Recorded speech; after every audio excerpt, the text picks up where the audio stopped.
get your coffee, your water, or chai latte. I love a chai latte. That's my favorite. Oh yeah, it's like right after I went to the bar, I just was like, give me a chai latte, and the guy put espresso in it. Oh shit, we're live now. Excuse me. Hey everybody, you are watching and listening to the RIZIN podcast. This is your host Andrew Benjamin. I'm joined by my co-host with his beautiful microphone, Jay Christian Gary from Focus Fights. What's good, y'all? I'm just happy to be here. And also happy to be here, obviously, from 3,000 miles away, well, actually 2,500 miles away, is Charles Jewett, originally from Indianapolis, Indiana, now known as CJ from Sokukaku, who lives all the way out in Japan and loves himself some JMMA expertise. How are you doing, sir? Doing great. Thanks for having me on. No problem. Before we get into this unique RIZIN Trigger, the second show, Charles, I know you talked to Saori Oshima. Yes. Just tell us what it was like talking to her. Posts, her amazing RIZIN debut. It was actually kind of a funny story because we went to go interview her, and I think her mother-in-law had come to town, so she forgot about the interview. And so we were just kind of sitting there at AACC, and it was on the weekends. There weren't that many people there. And like some of the fighters were just kind of looking at us, and they're like, "Are you waiting for someone?" And we're like, "Wait for Saori Oshima." And they're like, "Oh," they called her, and then she rushed over, and she was like really apologetic and really happy, and she like gave me a bag of coffee to like say sorry. And then we did the interview. She was great. She's it's kind of interesting because I interviewed a bunch of fighters, and it's kind of interesting to see the differences. Like Seika Izawa is like real young and has like this real like bubbly, energetic, just energy to her. Where Oshima is like, while she's still young, she has 2 kids, she's married, so she comes from a completely different set of circumstances. So when you ask her a question, she really thinks about it and then really tries to give you a good answer. Whereas someone like Seika Izawa is just like immediately talking, like so hyper, immediately off the fly. So it's kind of interesting to see the differences between different types of fighters. And everybody, is this your first subtitled YouTube interview? No, I used to have stuff, but then YouTube took it all down. Copyright strikes got me, so I have to go to a different channel. But I prefer it takes a lot longer to prepare, but I prefer subtitles because I like to hear the actual fighter's voice instead of, I mean, as much as people want to hear me speaking for Saori Oshima, I think they'd prefer to read the subtitles and hear what she's saying. Plus, now Japanese people can listen to it too. Oh yeah, of course. And it sucks even more when it comes down to interviews, especially with some major news and sports outlets. Whenever you want to hear the fighter and and especially for Americans who grow fight abroad, whenever you want to hear the fighter in their voice, there's always a dub over in the background just taking over. I hate that. Like a CNN, like whenever CNN talks to somebody and you hear the person speaking whatever language, and then you just hear, like them overdub it as a person speaking. You're like trying to hear what they're saying in the original language, but you're like, wait, what? No, I like that because, Andrew, what I'm talking about here is when you got fighters who fight overseas, like I think there was an instance where Danny Williams, the guy who knocked out Mike Tyson, faced off against Sergey Karatanov, and all throughout his promo, instead of hearing his voice, all I just heard was a bunch of Russian bullshit, basically. But still, that's what really pisses me off. But I can understand that when it comes down to a CNN perspective. Well, no, because some people like to hear languages and like try to study them, and try to like pick up words. My number one pet peeve is that unless you get like a really good translator, like Mizutama, the fluffy pin girl, a lot of times it's just because they have to do it. The translators are summarizing what the fighters are saying. Yes. And I think with subtitles, you can try to get a lot more of the nuance of like, this is what they're actually saying. Yes. Instead of just being like, she's talking about the fight, it went well. You can actually say what she's saying. It's always the issue of like UFC translators. They will kind of just like, the guy will like say like a fucking essay, and then the translator would be like, yeah, I thought my fight went good. Thank you for watching my fight. And it's like, yeah, that's what he said at the beginning and the end, but he like gives like nothing. I think the Brazilian translators like for UFC like have been like notorious for doing that. I mean, like, Waleed Ismail. Waleed Ismail. No, but I think to bring it back to Rising, there is a classic Rising example of Rising actually had to come out and say that the translator for Ham Sohee was like taking a lot of artistic liberty and making Ham Sohee seem like a lot more of a shit talker than Ham Sohee was. Like Ham Sohee was like very respectfully like, I look forward to this fight. Kamasaki's a great fighter, but like the translator was like, I'm gonna go out there and beat her. I'm like saying all this stuff. I don't know if he'll be tuning in, but I'll definitely say this. Definitely Shingo. Definitely, if you want a good Japanese translator, definitely Shingo. Like he gets it. When it comes to like none of that. But I remember hearing about that. I remember that little controversy. Well, I mean, when you share the name as one of the characters in Bloodsport, you got to be a great translator for a fight promotion. Oh yeah. Yep. And Charles, I know we're going to talk about RIZIN Trigger, but as somebody who definitely covers Deep Jewels and kind covers a lot of the regional scene, particularly Deep. How do you think this upcoming Deep and Deep Jewels cards are looking? I think the Deep Jewels card looks fantastic. You talked about it with Shu. They look great. Deep 106 is called Omigawa Final, so I feel like it might be Omigawa's retirement event after the Ichi Wakati retirement event. And I mean, Omigawa's great. I've loved watching him in the moat fighting and all of that stuff post his UFC career. He's just a lot of fun, so that'll be cool to see. And then I think Tencho is also fighting on the card, so that should be exciting. And then one of Mikuru's little acolytes from his YouTube channel, Hiroya, is also fighting on the Deep card, so that should be fun as well. But Deep Jewels card is really the standout. Card's absolutely stacked. I think it's the best Deep Jewels card in Deep Jewels' history. And Jewels might have had one better event, but this Deep Jewels card's absolutely stacked. I mean, the flyweight tournament alone with Rin Nakai, Shizuoka Sugiyama, and like Nirvana is awesome. But then there's also these one-off matches of Saori Oshima, Miki Matono, Moeri Suda. I mean, it just looks absolutely stacked. Plus, now there's in the background, all the atomweight fights in Deep Jewels are now happening at 49 kilo, which is the same weight as Rising. Sakakibara has said he's thinking of doing an atomweight tournament this year. Yeah. So, I mean, if one of these girls has a good performance, any of them can be expected to come up to the Rising roster at any moment. And I was kind of joking with my wife earlier that I think more Rising fighters are fighting on the Deep Jewels card than the Trigger card. Like, more people that have fought on Rising events before are fighting on the Deep Jewels card than the Trigger show. But my big question for you, CJ. So they got that Deep Atomweight tournament. I want to know. I mean, it's flyweight. It's not. Sorry. Tell me, who do you think is a favorite right now for that tournament?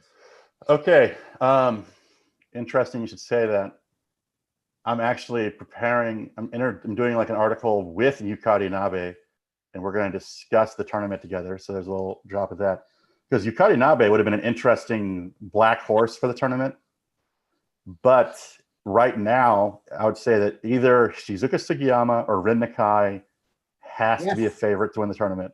Now, I was looking into it though. It's crazy numbers. Rin Nakai has been so inactive.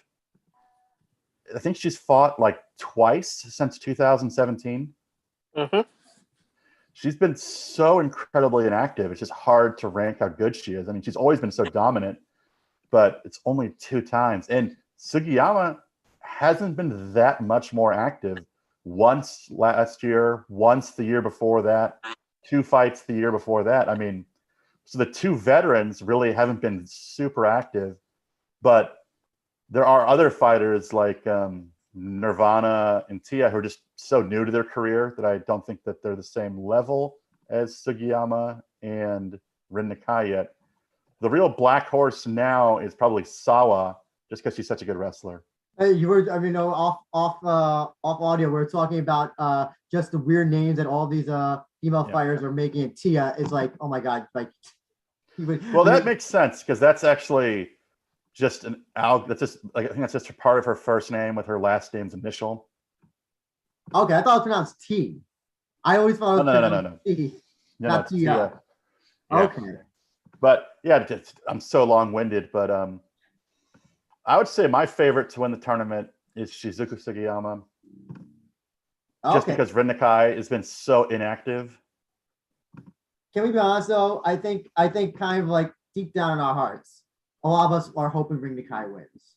I think deep down, like part of us is like, just because of her kind of personality, her character. They're not fighting each other in the opening round, so I think it is extremely possible that we get a Rin Nakai Sugiyama finals. Oh, yes. Now, the one thing that's always plagued Rin Nakai is she's so short. So it'll be interesting to see what but she's so powerful. Like, she's blatantly so much more powerful than these other fighters. You can usually get up with it, but. Oh, yeah.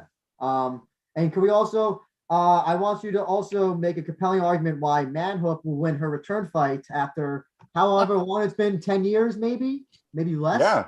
And then she'll win that fight. She'll get signed to RIZIN, and then we'll get her versus whoever the RIZIN atomweight champion is, and then she becomes the oldest atomweight champion ever in the history of women's MMA. Tell me that will not happen. She's also fighting an older fighter that's returning. You're she's talking fighting about Yasuko Tamada, right? No. He's talking about Sadaya Numata. Okay. She was a former champion and known for some pretty good strikes. She's married to a fighter.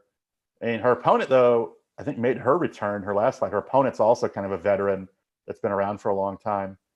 But I mean, is Manhook, is she in her 50s? I think she's got to be legitimately like in her 50s. Or like 40s. Like, I know she's got to be old, but man, I see her on Facebook. She looks like she's in great shape. But let me see how old she is. 49. Oh, you're not that off. 1 year, man. 1 year. Yeah, I knew she had to be up there. Let me see. Now, turns 50 this year. So, on the opposite side of the spectrum, though, listen, we can only hope that if Hikaru Aono wins, she finally gets to fight on the same card as Shuto Watanabe. Oh, you need that. You need that before, like, before this year ends. Is that we need to get Shuto and Hikaru on the same card, and hopefully win as well. Oh, but interesting tidbit about the flyweight tournament, though, is that there's 4 fighters representing 2 gyms. So, kind of interesting. Actually, so wait, Hikaru, she's atom weights, right? She is. She's not in the tournament. She just has a one-off fight. It'd be great. Hikaru Ono versus Miyu Yamamoto, and then Ersan versus Shuto.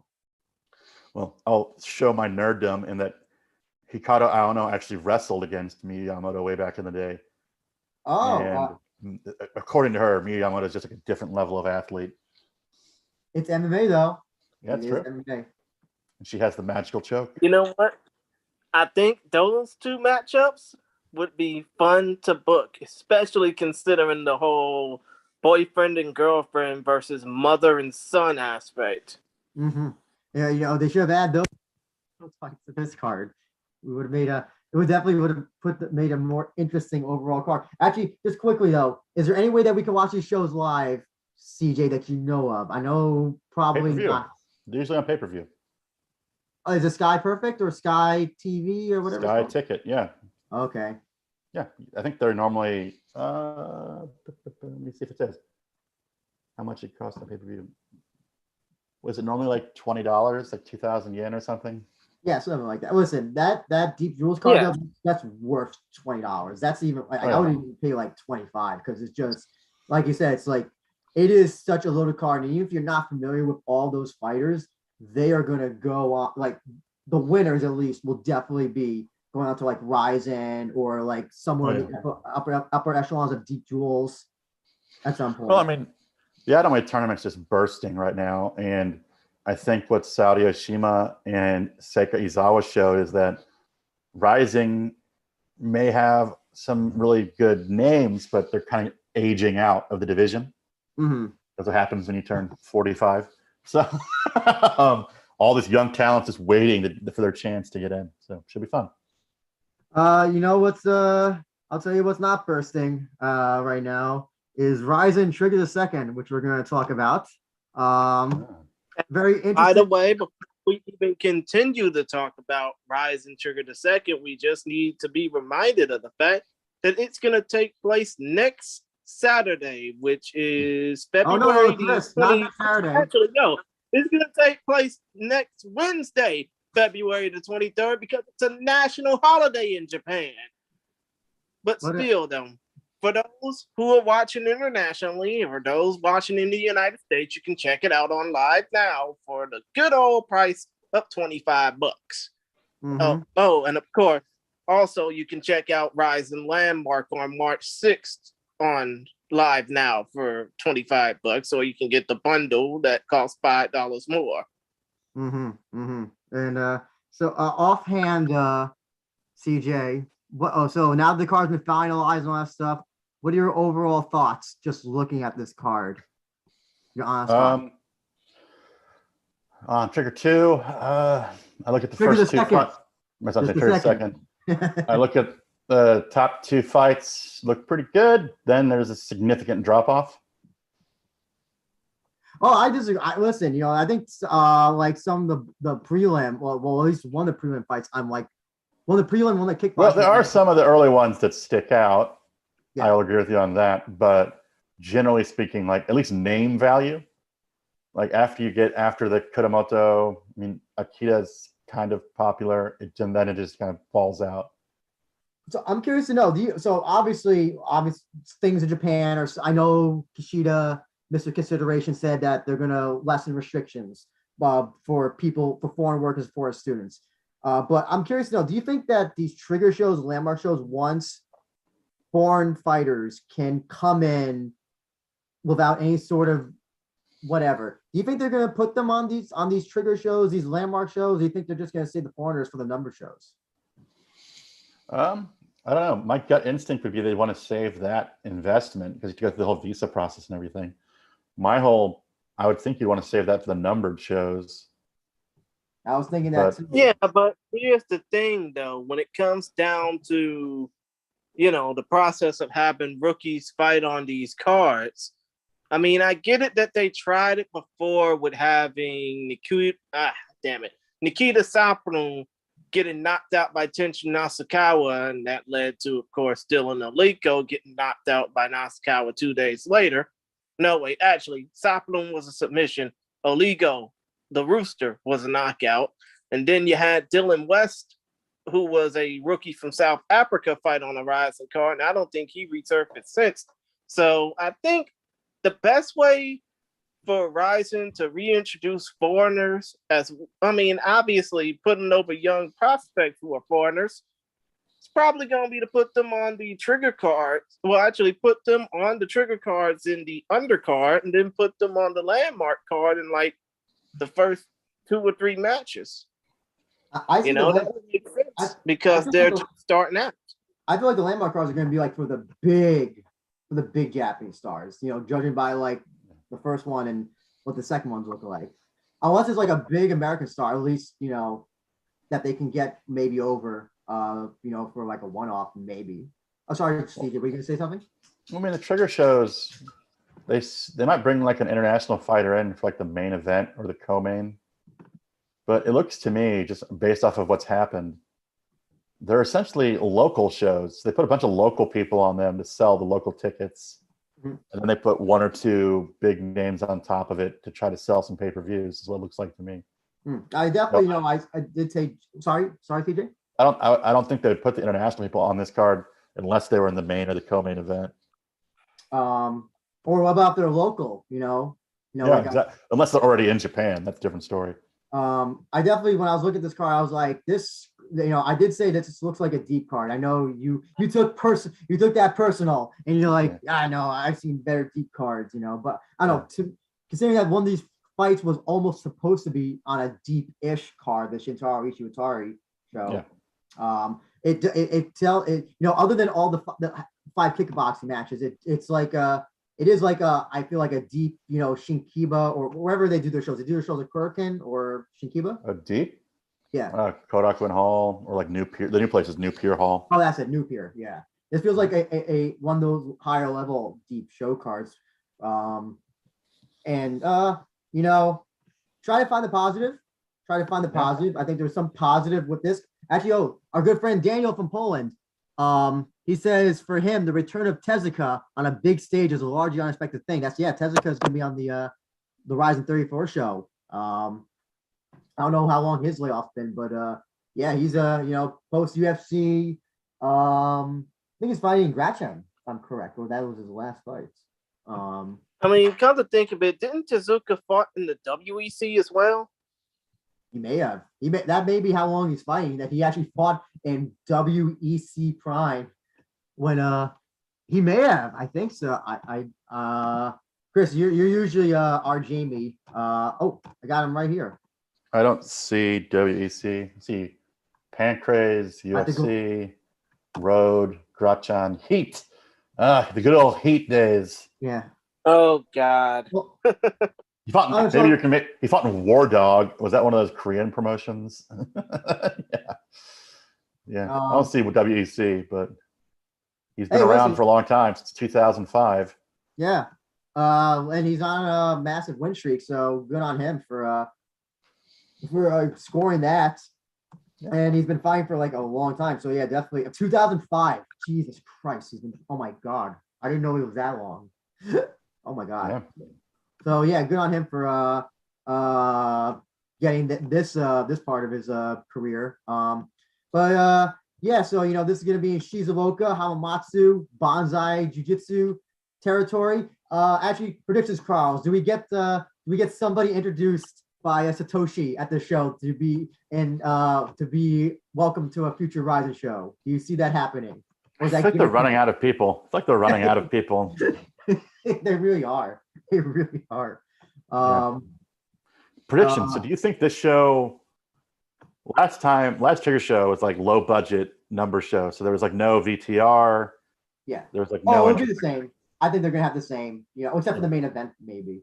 Well, I was wondering if last time they didn't have a VTR just because they had so many events in a row that Sato doesn't have time to make it. But I feel like it'll be the low budget, thing. Also, the other thing as well, I think that RIZIN said they're finally going to have their own cage for this. It's not going to be the deep cage like for the last show. Well, they were supposed to have it for last time, but they couldn't get it there or something, right? Oh, okay. Well, that's what I think Sakaki Bar says, that they finally going to have their cage at that's going to go into the Ecopa Arena in Shizuoka. Does that mean anything in Japanese? CJ, Ecopa?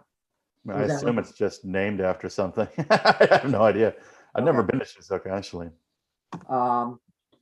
But let's get the pickles out of the way with these, not 1, but 2, but 3, not 4, but 5 kickboxing bouts.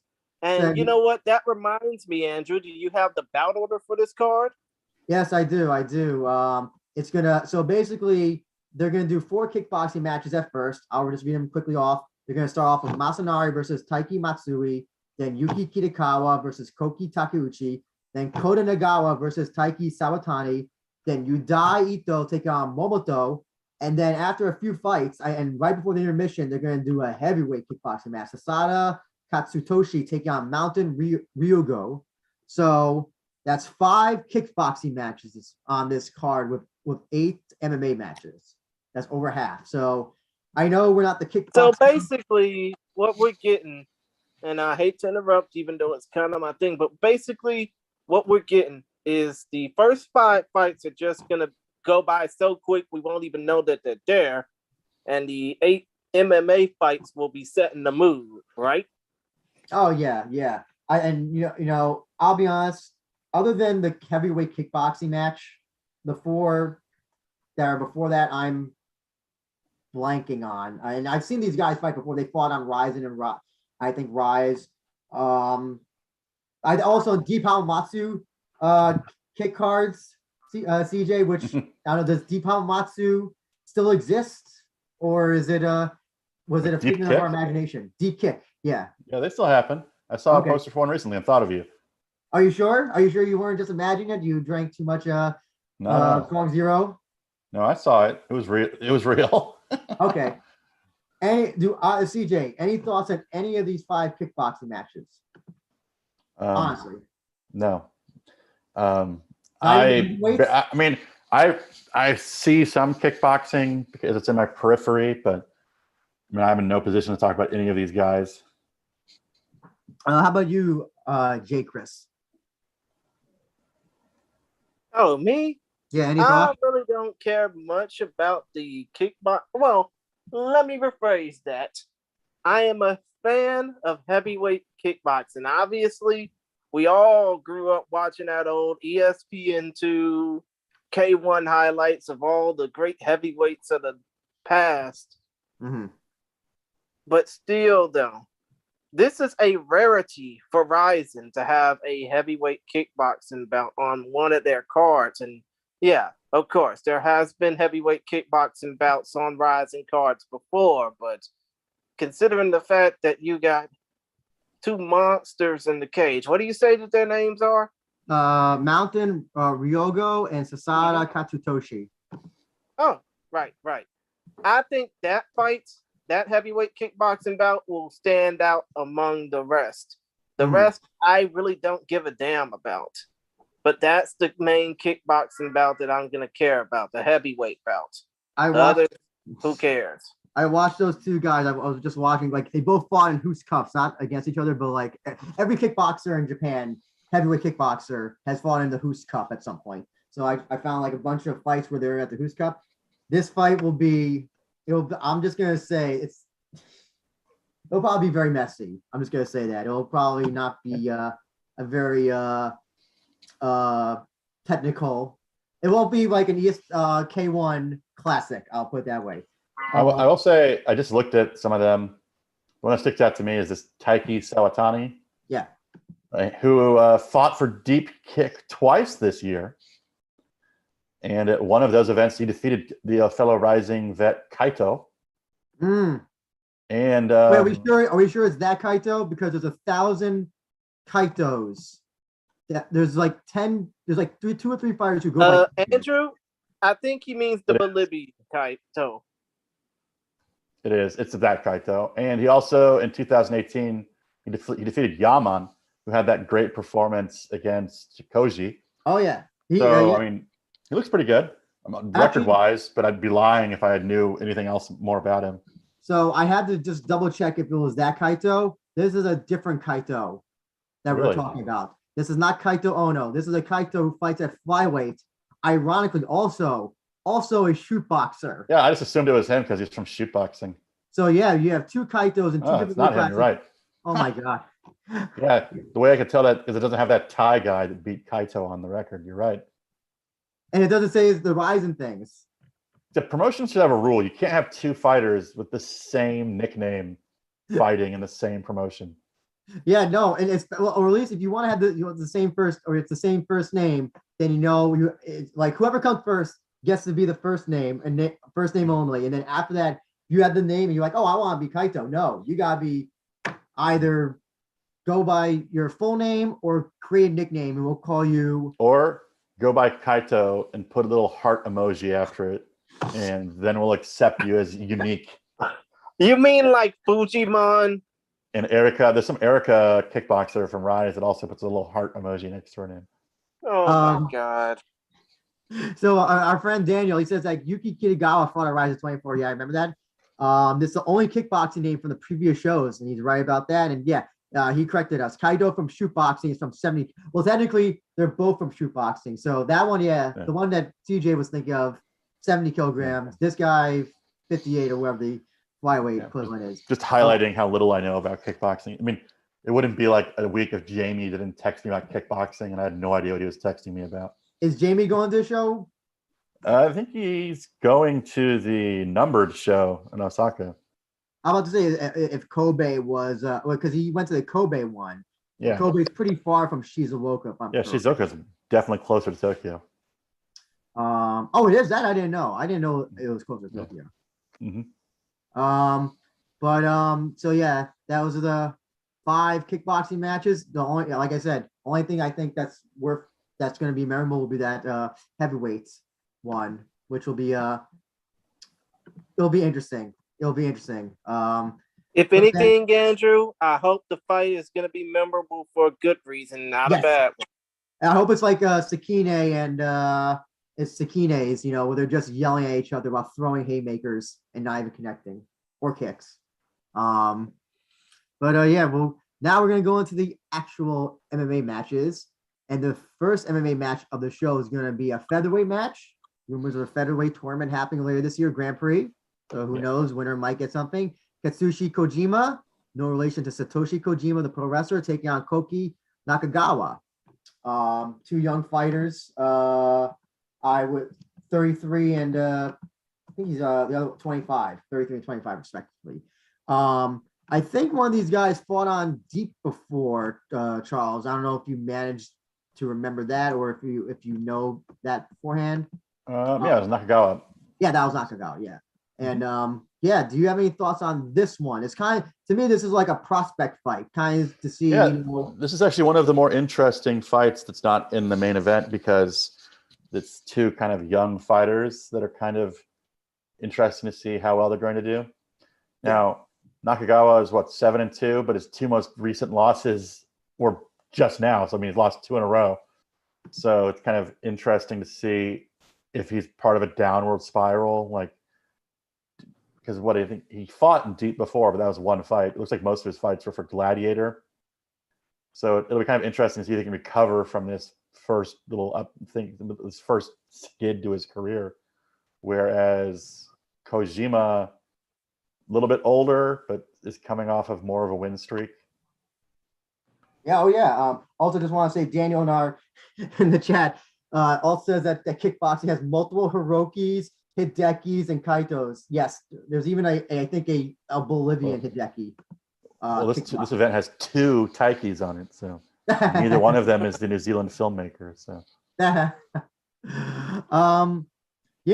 definitely think this is a fight to kind of find another under the radar 145er, because RIZIN. It's kind of funny, right? Because one guy's been fighting in Gladiator and one's fighting in Grachan, so it's kind of funny to see these guys from the more obscure promotions and see how they rank up next to each other. Actually, also it's kind of interesting that they never fought each other before, because Gladiator and Grachan tend to do those Gladiator X Grachan shows all the time. So you just figure that their paths would cross at some point. Right. Yeah. Chris, do you have any thoughts on this potential winner going on to the featherweight tournament? To be honest, and I'm sorry if I look distracted, I was actually watching the end of this celebrity basketball game, but I really don't. Mm-hmm. I mean, I'm sorry to say that, but I really don't. Mm-hmm. Mostly because if you think about it, oh wait, we're talking about the Kohei Tokeshi Harry Stallone fight, right? No, the Kojima match, Kojima and Nakagawa. Oh, okay. Kojima versus Nakagawa. Considering the fact that I don't know much about either of these guys, I think it's gonna be a matchup just to show that these 2 belong, Yeah. I'll also tell you this. So I'm leaning towards Kojima. When you look at his typology picture, you notice that he has tattoos. That usually means that they're from Osaka, or they're an outsider fighter. And guess what? He's the latter. He's an outsider fighter. Oh, so you mean he's a badass? Well, the outsiders are, I wouldn't say badasses, but are a different breed of fighter, a different animal, let's just say. That the outsider. Oh yeah, of course. So I don't know, Charles, I don't know if you have a dog in this fight. Do you think that is there a particular fighter that you're leaning towards taking this one? Kojima seems to have his act together more recently, whereas Nakagawa's coming off of some losses. Yeah. So if I had to pick, I think I'd go towards Kojima, but I don't know enough about either one. Nakagawa trains out of Kobe. his dojo's name. This is accurate from Tapology. Apparently, he trains at a dojo called MMA Dojo Reliable. Oh. Where do they get these names for some of these gyms, CJ? Because some of these names are like Alma Gym Homies, and like all these. Where do these names come from? That they is it just because it's English and they think that it looks cool in English? You know what? Yeah, I that's think probably it. Andrew, and I think I can speak for this.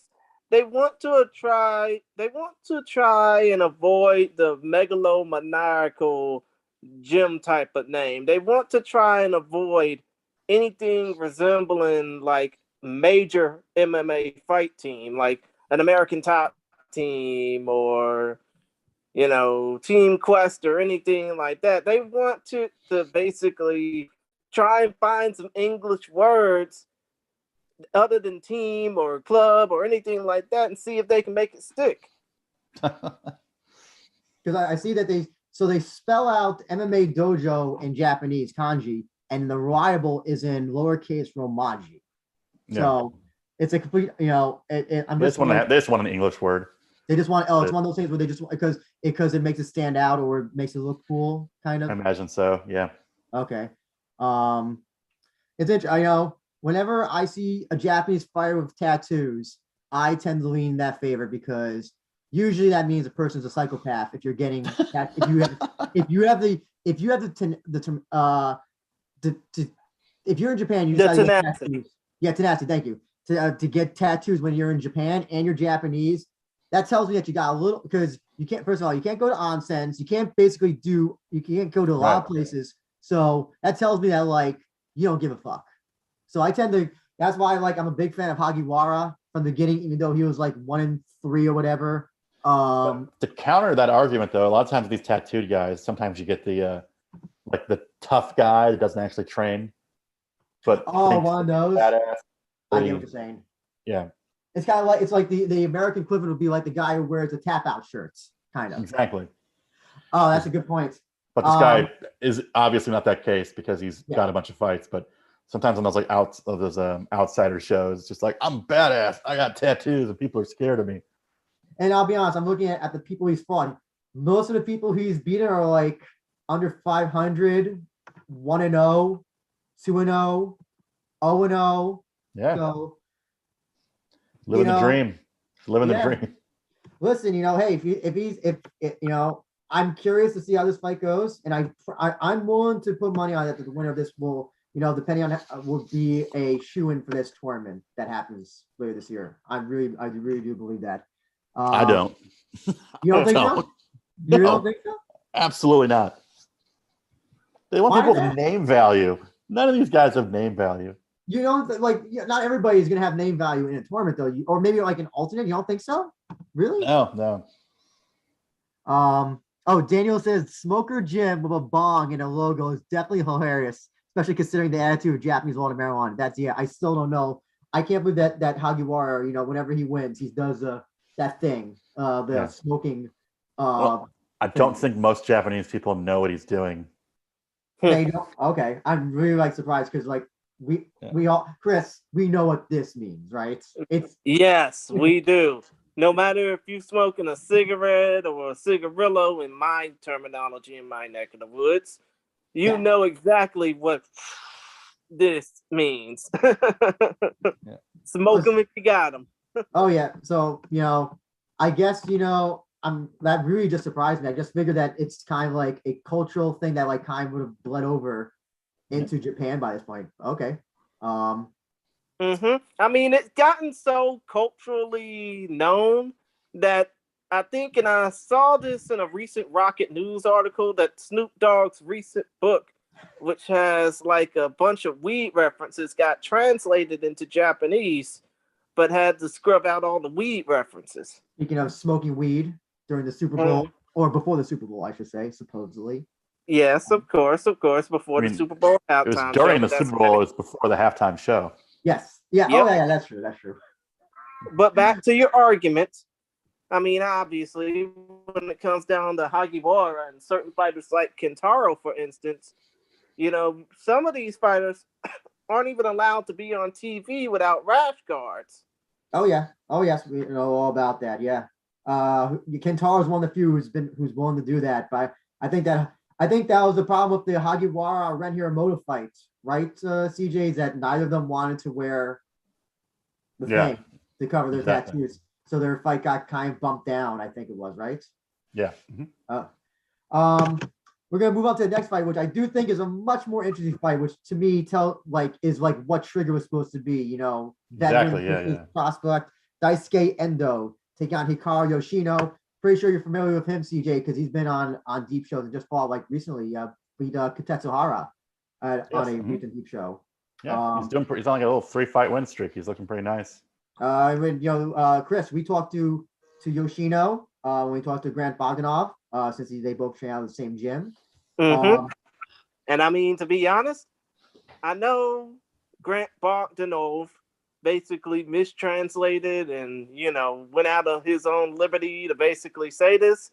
But I truly believe that Mr. Yoshino is going to end up being, as Grant described him, a badass motherfucker that's going to take no shit. In the case of Endo, have you ever, you must have seen Endo fight, CJ, because he's been fighting for like forever. He's like 39 years old. And he was on a deep show recently as well. Not recently, but like he had like a 2-year layoff or something, but like 2019, 2018, I think it was. Yeah, you'll see that. Some of these fighters take a little time off. I think even Daisuke Nakamura took a couple of years off, but it's so funny. Sorry, go ahead. About this fight, though, this is what I always kind of thought Trigger was supposed to be, kind of like what you said, in that you have the older veteran, but this is clearly a chance for Yoshino to kind of get a win over a nice vet. I mean, Yoshino is just what this wins for like the one championship Warrior Series, Shuto, Deep, a bunch of split decisions in a row. That's kind of interesting. But so I mean, if he can win, that'll be a future star, maybe give him some of that experience, because he's clearly the fighter that RIZIN would be more interested in. They're not interested in the 39-year-old. They're not interested in the guy who's been fighting since 2007. Well, I mean, you can only have so many Daisuke Nakamuras in your promotion. Oh no! How dare you? How dare you? If it was just full of Nakamuras, oh man! Like just imagine that RIZIN geriatric division. Hey, I'd be into it. No. So yeah, this is the perfect fight where it kind of measures Yoshino. It's like, how does Yoshino look against a guy that's been fighting for a long time? Is he RIZIN worthy? Kind of. This is what I thought Trigger was supposed to be, and so it's kind of interesting to see it. I just wonder. I wonder if the issue is. I wonder if they have the idea. I don't know if this is why I was like wondering, like would they have like also like veterans? When they say veteran, do they meant also like from overseas? Someone who just like got like cut from the UFC or something, or from Bellator, who's like on a losing streak, and then bring them over. Like if they meant veteran also in that sense, not necessarily like an ace thing. That just seems. I mean, let's be honest. RIZIN Trigger sounds like a kind of like a cash grab, where we put a bunch of locals on there who sell the tickets. You put 1 or 2 big names on it. It doesn't seem like they want to invest in like, okay, we have to get this fighter a visa. That's going to cost several $1,000s. You got to get them plane tickets. Got to fly their corner over. It seems like it's a way for RIZIN to make money with very little investment. So it's a good business model, but I don't think they're going to bring over international fighters for anything but numbered or the main events. It just wouldn't make sense. Gotcha. So I just want you to know about Endo. He has wins over Kintaro and Kenji Kato, who's in the and also Tezuka as well. So it's not like he's not like. I mean, here's the thing. It's kind of like he's like the perfect way to describe like a journeyman fighter, almost. In a way. And I don't know why he had the layoff though. I'm really curious to know why that layoff was. Because he seemed to be regularly competing for Deep, and then 2019, 2000. Well, it might just be a coronavirus thing, right? Really, you don't think that Deep would have tried to get him back for one of their for like a Hamamatsu? It's possible. Might have been. He's older. Might have been injured. I mean, there's just a ton of reasons that he might have been out for those times. He's also a member of. Oh, if this is accurate. From one of the coolest gym names, Iggy Hand's Gym.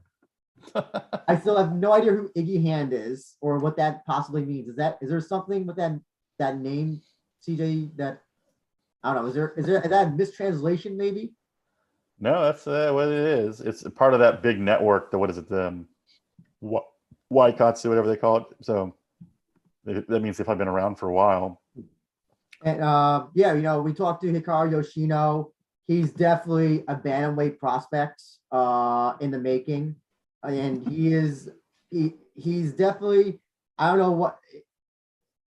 I'm interested to see, what he does on a bigger, I guess, at least a bigger-ish stage at this point in his career. Well, I mean, let me see this. He actually, I think, is the head guy at that gym. Oh, really? Yeah. Okay. Interesting. Okay. That I didn't know. Okay. They have a fancy website. Yeah. Sorry, folks. That's fine. I was busy calming down the background noise, but still, though, when it comes down to the fight between Yoshino and Endo, I do think that Yoshino is going to win. I just think that when it comes down to this fight, he's going to have to prove that he's not just a badass motherfucker like Baltinov said, and I have yet to give you the audio of the interview that we had with those two. I will be sure to give it to you after this podcast is over, but the point of the matter is, I think Yoshino is going to have to prove to everybody just how much of an intelligent fighter he is. The other crazy thing about Yoshino, one of his social medias says that he's a graduate of MIT. Really? Yeah. So he's a nerd? He at least studied at MIT. He's a nerd. Yeah. Well, hey, Japanese society and American society are one and the same, as in we're filled with nerds. I don't know if it's accurate because it says he studied at MIT. So that doesn't necessarily mean he graduated. It just means he went there. Also could just mean he took an online class. Or he took a book and read outside of MIT. Yes.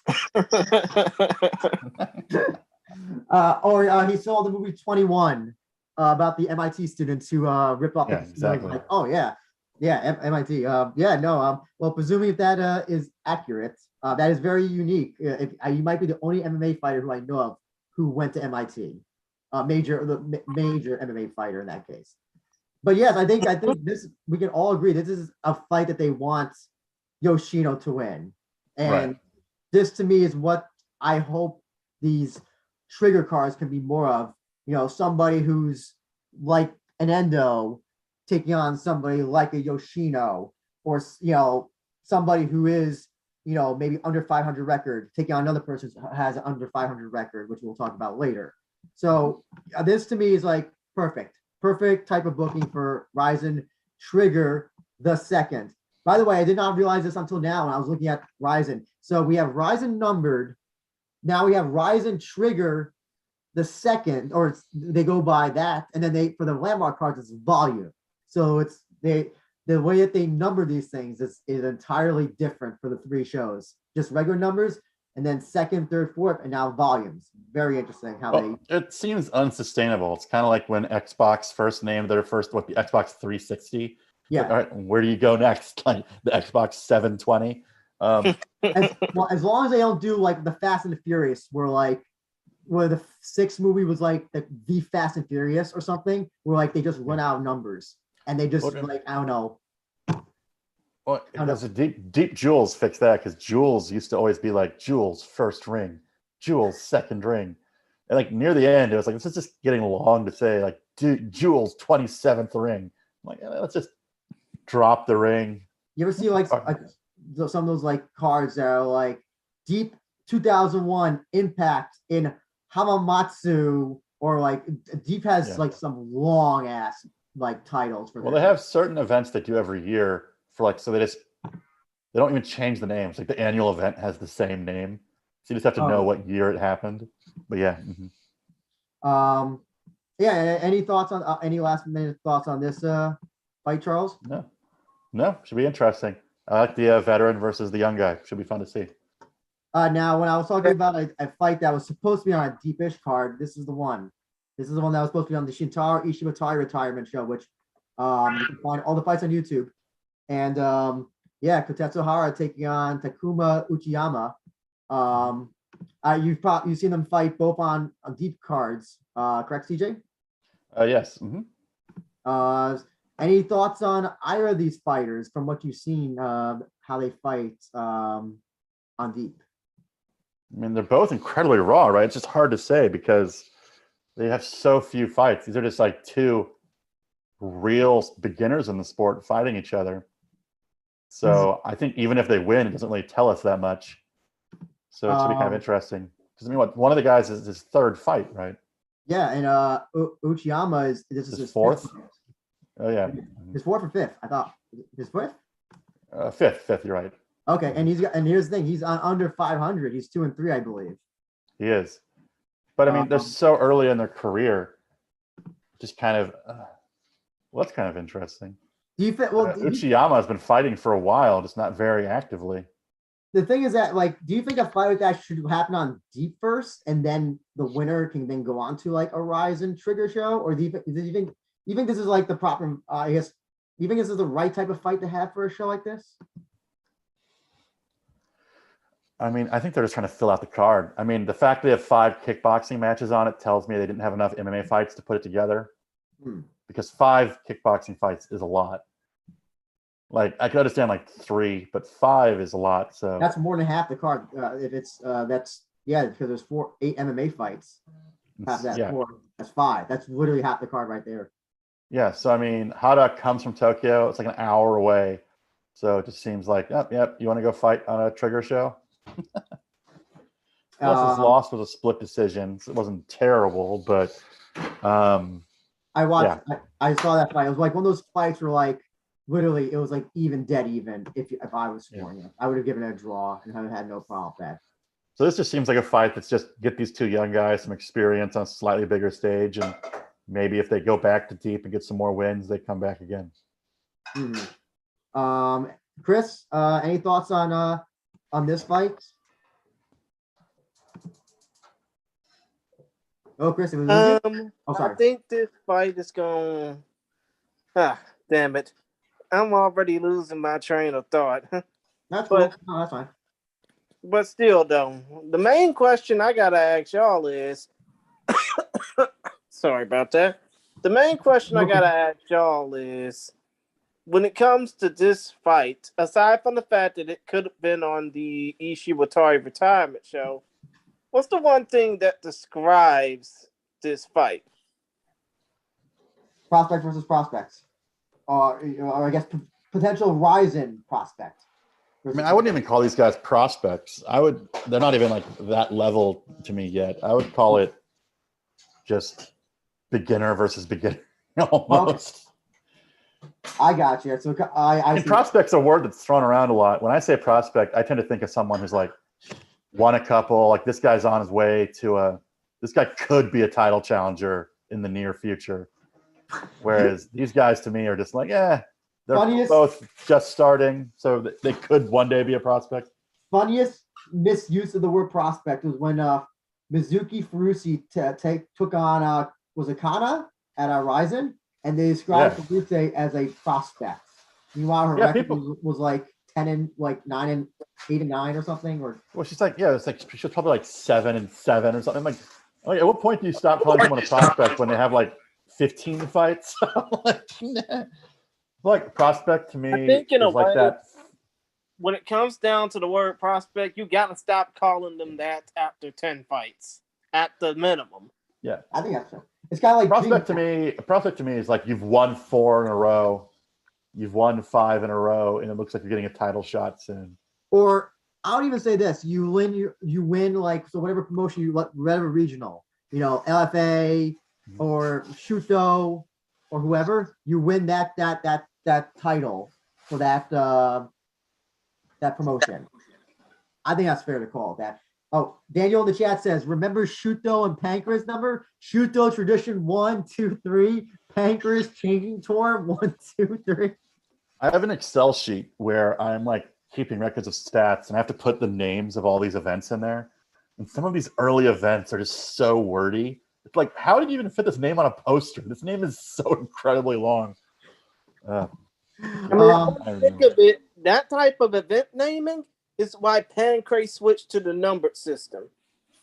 I'll tell you this. So I think that this fight, in terms of RIZIN booking, definitely they want to give it to Hara. I'll tell you why. From the Cave Gym, that's where Ishitari's from. I wouldn't be surprised if this was a favor to Ishitari, maybe almost, or maybe he recommended, that they book this fight for this show. And listen, I think it's fair to say that that RIZIN loves the Cave Gym. They booked so many fighters from that gym to this one. So I definitely think that they want Hara to win this. And so, okay, I'll no longer call it a prospect versus prospect bantamweight, but I'll call it a beginner versus beginner. It's like the first time I've ever seen a RIZIN card. They're not even established enough to be called prospects. I get it. No, I totally get it. And you know what? Come to think of it, that's exactly why I don't have a dog in this fight, because let's just call a spade a spade. It's a beginner versus a beginner fight. And these two beginners are just here to prove a point that they want to belong in RIZIN. Am I right or am I right? No, I think that's correct. I think that's totally what it is. And presumably that one of these two win, I think they'll definitely be on a next card, maybe a number card, maybe another trigger show, or maybe they'll just go back to deep at this point. I think they need some more seasoning, but this is a good chance to get them a fight. So yeah. Unfortunately, I don't have another thing for the next fight, but to me, I am looking forward to this fight in a very ironic way. Kohei Tokeshi and I don't know if his real name or his MMA name, the Brazilian Harry Stallone. So, CJ, have you seen Harry Stallone on deep shows? I don't remember seeing Harry Stallone, and I feel like I would remember seeing Harry Stallone. So, it looks like he's in a lot of the Hamamatsu cards, and maybe I wasn't at that event. So he's fought some events that I wasn't at, but no. He has a unique kind of like a little record, interesting tidbit. So he lost to Juntaro Ushiku, our favorite RIZIN featherweight champion, by stock kick at deep 93.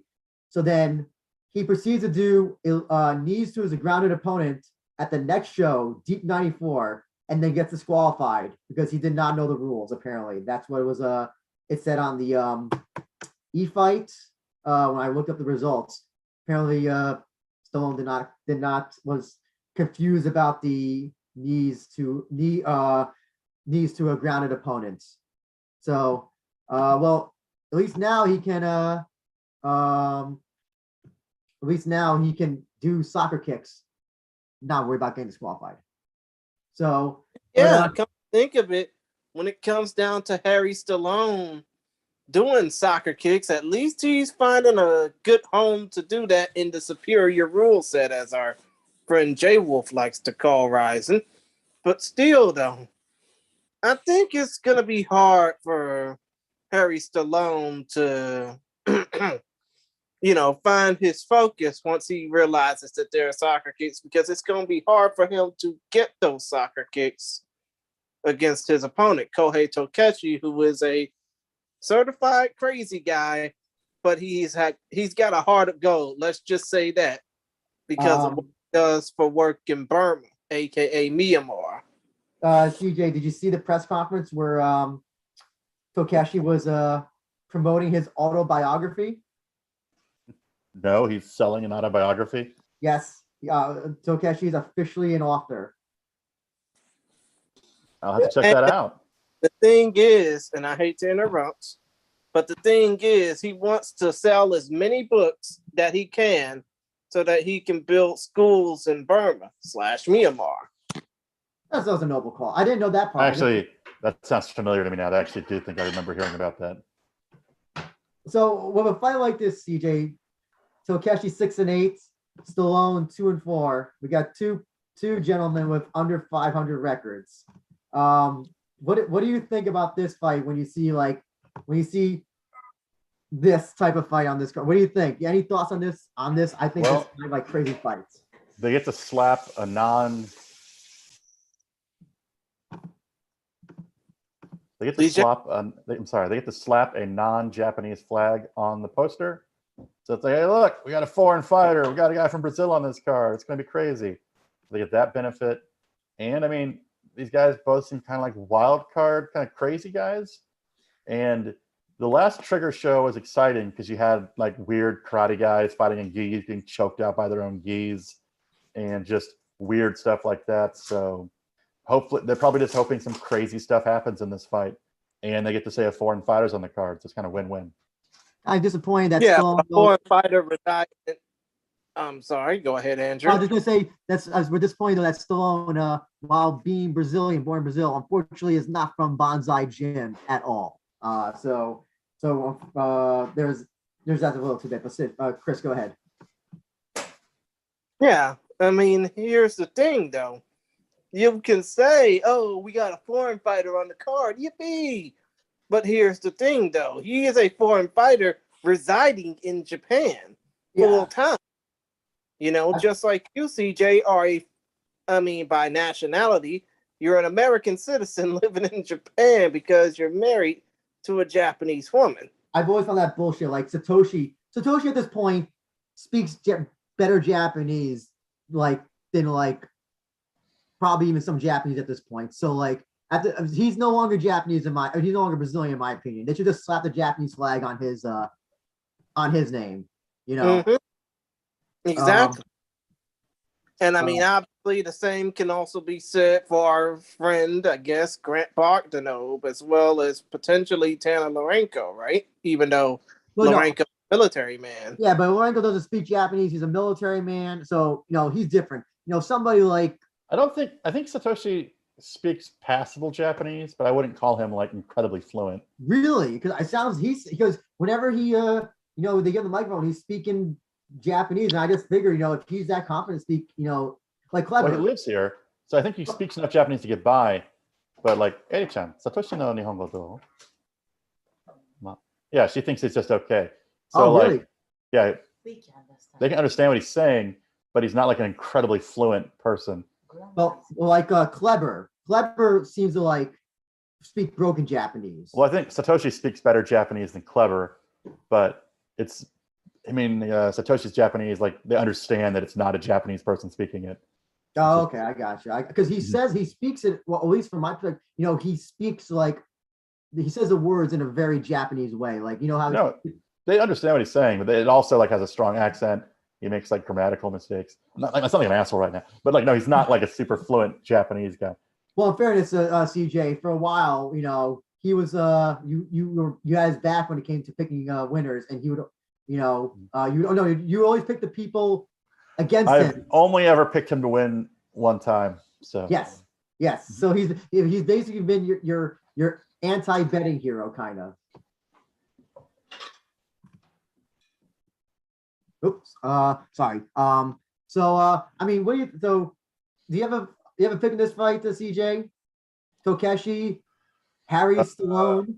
It's kind of a crazy fight, right? I think. Takeshi seems more able to win in normal ways, where Harry Stallone just seems like a giant ball of chaos.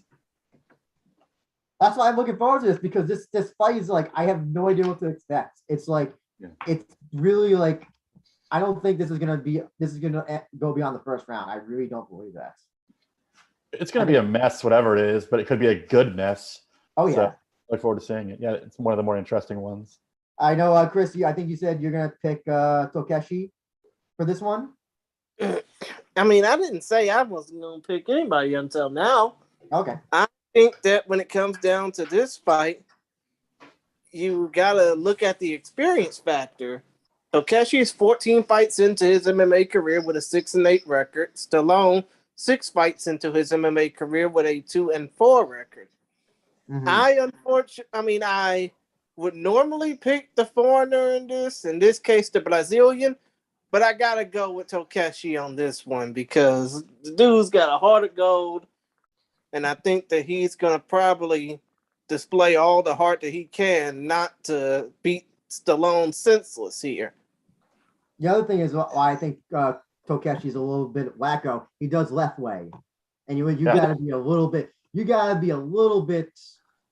Have a few screws loose to agree to do a sport where headbutts are allowed. And him and Lakoko are just hanging out in left way. Yeah, I think Takeshi's gonna win this. I think you said it best, CJ. This is gonna be a mess. It's gonna be utter chaos.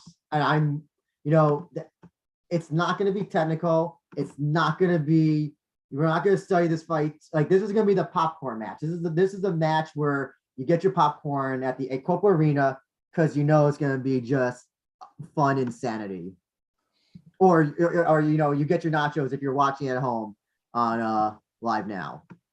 Or if you're watching on you're not going to are you going to how do they have it on is Sky Perfect again? No, I don't think it is. It's going to be on RIZIN Live and Exciting Rise with Japanese commentary and Live Now for us internationals, obviously me and Andrew, with English commentary. Okay, gotcha.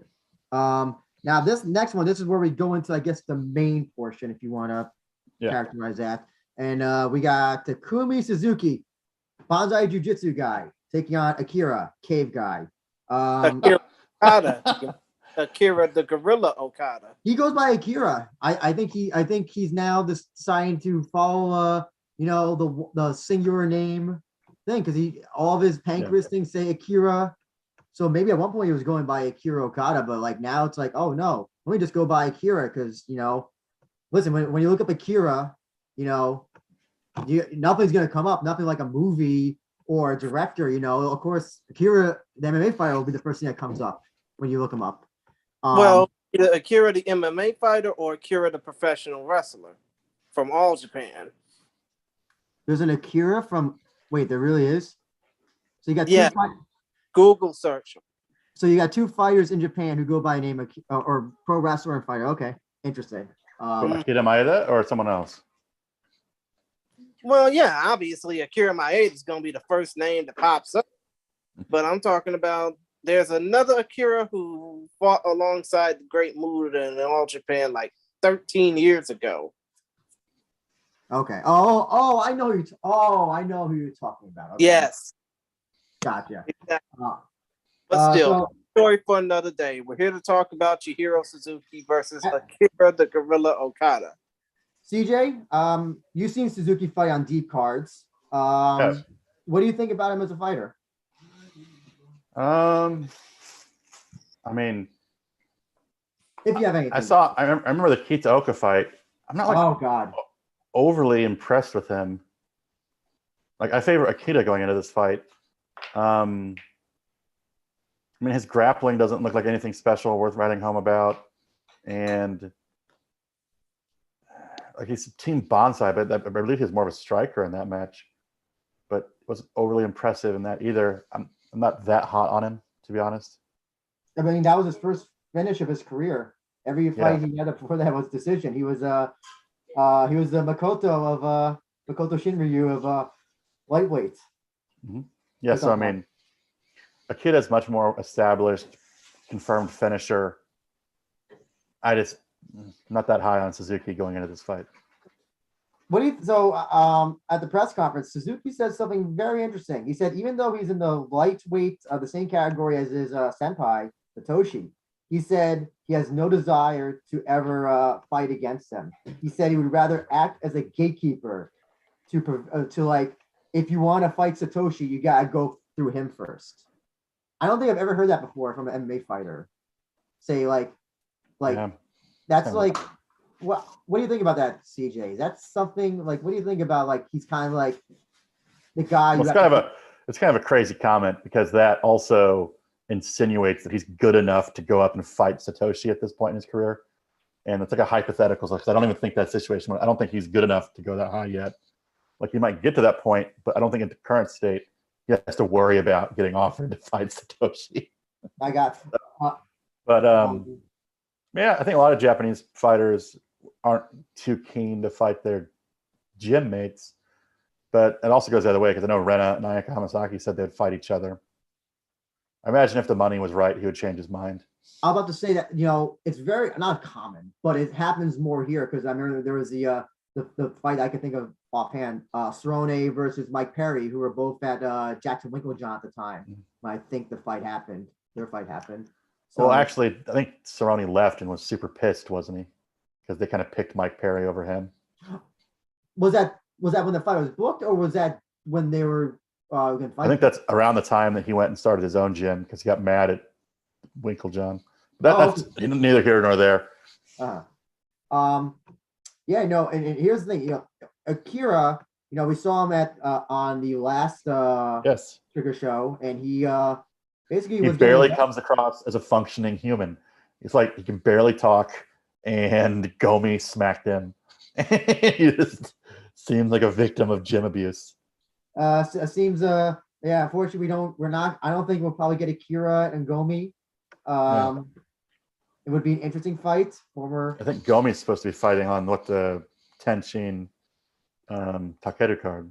The least they can do, they do for him for having his Christmas ruined again.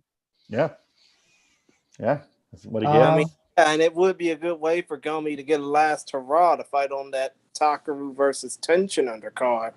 But yeah, we are talking about the Takumi Suzuki Akira Okada fight. And unfortunately, Andrew, I hate to mention this to you, but we skipped over a damn fight. Sora Yamamoto versus Suguru Ni. Want to talk about that one after this? Oh my god, yeah. Oh my god, I'm dyslexic. I read my thing. You know what? Fuck it. We can talk about this fight real quick and then move on to the next one. How's that sound? I'm fine with that. But Takumi Suzuki Akira. It's a curious fight to make. But it's a fight I'm looking forward to. Chris, do you have a pick or a winner or any thoughts about this fight?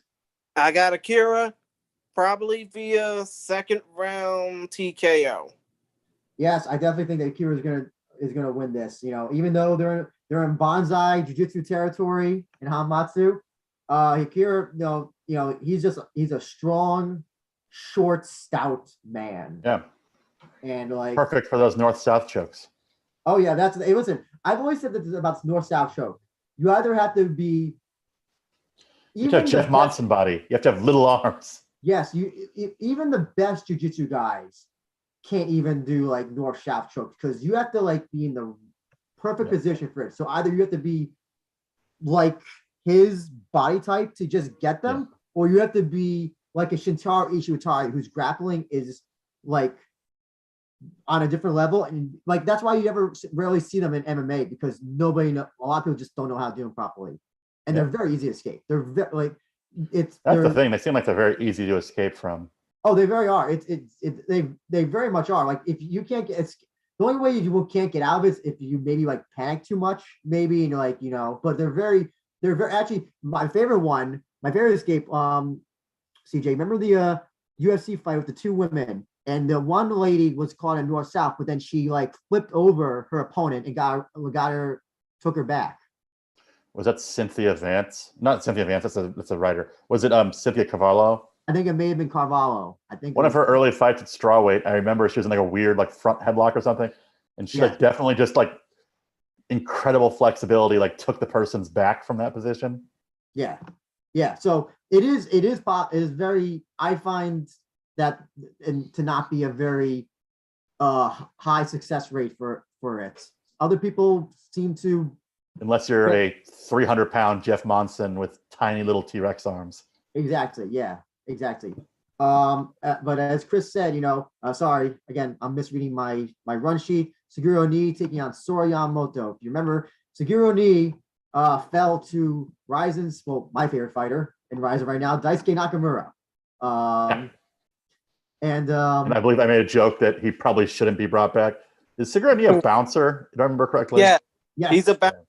He basically bitched and moaned about the fact that he, being a bouncer, lost to an old wrestler guy, as he said. Yes, he said that he he was embarrassed for the bouncer community or something like that, something along those lines. Does the bouncer community like get together and watch Roadhouse every weekend? Like, what is the bouncer community? I guess I guess because like bouncers are supposed to be thought as like tough, type of fighters. I guess losing to like an old guy like him kind of felt like a little Losing bit to of a legend, who's clearly a better fighter than you.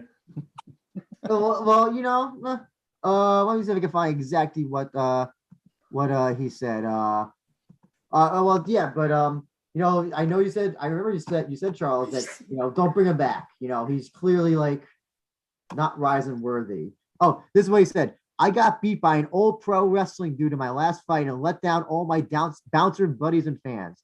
But I've been training hard. Wait. Who are his bouncer fans? Like, in the world of, I got my new bouncing trading card collection and I got the rare knee with the aluminum on it. Oh yeah, my favorite bouncer. I'll say this. Listen, when he I on Instagram reposted his the announcement of his fights. He did a re-Instagram story of my story. So listen, I'll give him. I already like him for that. So, and he does these funny TikTok, Instagram things.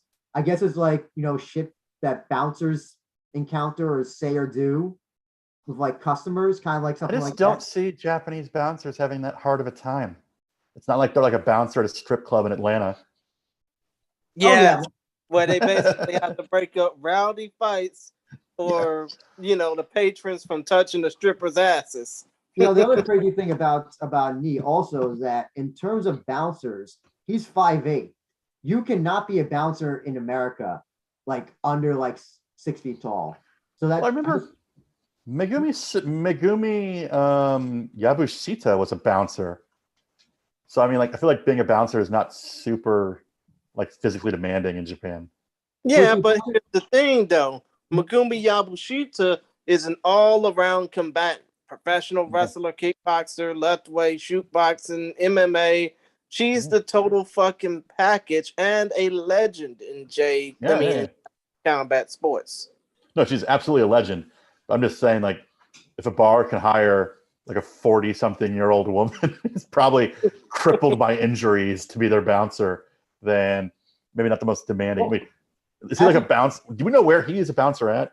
Is he like a bouncer in Kabukicho, like the red light district or something? But he's from Ibaraki. Is Ibaraki part of Tokyo? No, it's not. It's it's the part of Osaka. Countryside? Ibaraki is where isn't Ibaraki where Kawajiri's from?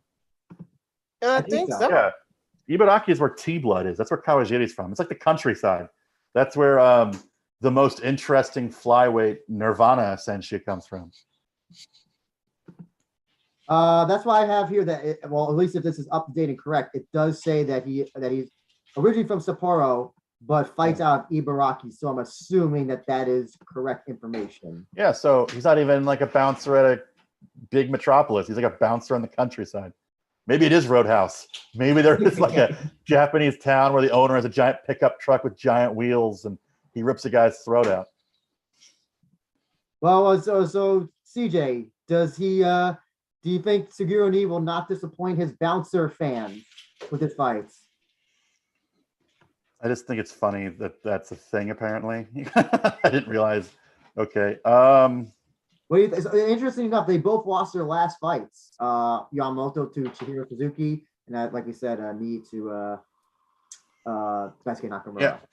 I'm gonna have to go Yamamoto on this. Seems like a much more of a legitimate fighter. You really you're gonna die in the hill that Nii is not RIZIN worthy. Well, they're both from Hokkaido, and there can be only one. There can be only one Hokkaido player. Daniel said something interesting. He says every bouncer who I see in Japan was big and black, definitely not Japanese. Yeah, in Tokyo. Yeah, that's why I'm like, where's this guy a bouncer at? Actually, curious to know, was she a bouncer for a woman's only bar? Maybe one of those. No, she and her friend, the other legend whose name is escaping me, were both bouncers for a really long time. I don't think it was a women's bar. I think it was just a normal bar. Okay. Chris, what do you think about this? Do you see Nakamura righting the wrong of his loss to Nakamura, I think you mean Suguru Knee righting the wrongs of his loss to Nakamura. That's correct. I think so. Because if you think about it, Suguru Knee was pretty much disappointed that he got beaten down. No, he got browbeaten by a damn wrestler, obviously. A damn good wrestler who was a Minoru Suzuki trainee with U-File Camp. So, yeah, Suguru Knee needs to show everybody, how much he forgot about that fight against Nakamura and display all that pent-up frustration against Sora Yamamoto. I'm going to say this right off the bat. I think that Sora Yamamoto is definitely the better fighter. I mean, you got that Instagram re-mention, so you're all on the knee train now. Exactly. I can be easily bought. Andrew's for sale. I'm for sale of likes, retweets, reposting stories. I picked Suguru Knee to avenge the bouncer community and prevent his record from becoming an even 12-12. Are they gonna can they have bar fight rules? Can they put a couple stools in there? Maybe one bottle? Well, I mean, to be honest, RIZIN rules and for that matter, Full Metal Dojo rules out in Thailand do resemble a bar fight. So can we get Boss Rutan to do the commentary and commentate on his bouncing abilities? Oh yes, bro. You see here, Joe. He's going to go. He's punching him right in the liver. Oh, you insult my wife? Now I'm going to have to break your leg. Might be the best instructional video ever. By the way, worst Boss Rutan impressions ever. Oh yeah. I didn't even try. I'm not even going to try to copy his voice. Come on. That his voice is what makes his thing so entertaining. It is Dutch. On a random side note, do you remember back when there's that Shark promotion that was we're going to put Boss Rutan and Don Fry in the commentary booth and let them say whatever they want. And that was their entire promotional angle. Wasn't it we have Boss and Don Fry. Wasn't it Shark Fights out in San Antonio or something? Yeah, it was. And Don Fry and Boss Rutan was completely unleashed, and it was insane. Hey, listen, good on Don Fry. He recently just won his most recent fight as well. I saw that. Yeah. It also went to prove to me, I guess you really can't have two color commentators at the same time. Devolves rather quickly. Imagine that. How stupid do you have to be? Even if you don't know that, especially say you're a new school MMA fan, you see this guy, his demeanor is this. That's a demeanor. If you ever seen Don Fry just give an interview, you just know that's a guy you don't fuck with. And then this guy decided I've met Don Fry. And Don Fry is a brick shithouse. He is a massive man. He is a walking mountain. Nothing about that guy says, try to pretend to fight with me. And the same can also, and you know what? The same can also be said for his best friend Dan Severn as well, who looks exactly like him. The Freddie Mercury lookalike society. No. The Mustachioed Society. Yeah. Both of those guys are both guys you look at and you're yeah, don't mess with that guy. Yeah, go down this way. Don't try to confront them. And yeah. Oh my God, so stupid. That fan. Well, I'll tell you two guys who do not have the Freddie Mercury fan club seal of approval. These two beer gentlemen, Kenji Kato, Kazuma Kuramoto, both making Kuramoto his return to RIZIN after a while, and now we got Kenji Kato fresh off his win over a really weird stoppage against Smoker Jim's Fujiwara. And you know what? Here's the thing. Here's the kicker. This is the co-main event of the evening. I mean, do you really think that this bout screams, top two fights on the card? Well, I may be biased because I actually like Kuramoto quite a bit. I think Kuramoto is just such a wrestling stud. And even though he lost the fight to Yamaniha, he showed so much guts, just because he blatantly got blasted, right in the very beginning of the fight.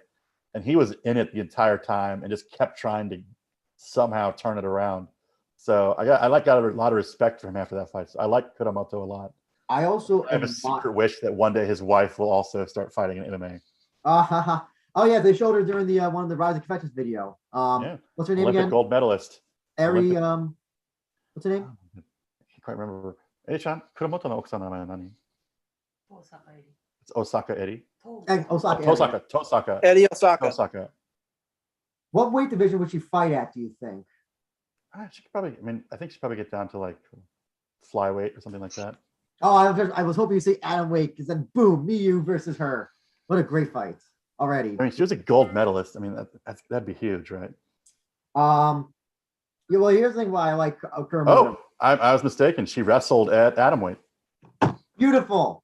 We got a Rise of fight for New Year's this year already. She could be the new. At 28 years old, she'd be much younger than Miyu when she made her debut. Oh my, beautiful, absolutely beautiful. Beautiful. Can I tell you, speaking of wrestlers making their debuts, it'll never happen now because she's married to Yu Darvish and his money is no longer an issue. Yeah. One of these times, if Miyu Yamamoto was supposed to fight, and instead of Miyu Yamamoto, her sister came out and fought, I think that would be like a giant, crazy TV moment. Yeah, I think it would. But her sister was actually a better wrestler, in my opinion. I mean, come to think of it, that would be a good TV moment, but you'll never see Yu Darvish stand up for it, even though he's a glorified loser. Yeah. Did he play? Is this like bitter Rangers talk? Is this bitter Texas Rangers? Did he play for the Rangers, right? Yeah, he played for the Rangers and he played for the Cubs, but I don't think he's been all over. I think he's yeah. When I first moved to Japan, he had just moved to the U.S. to sign that big contract. And before he left, he divorced his wife. It's like, nah, you're not getting any of that baseball money. Oh, yeah. Bye, woman. Bye. I'll tell you why I like Kuromoto, because, and this is with his two fights, and I also have seen this fight with Shudo, he just keeps coming at you. I said this when we first talked to him. I was like, for the fights you've seen, you don't sweat. You don't seem to ever get tired.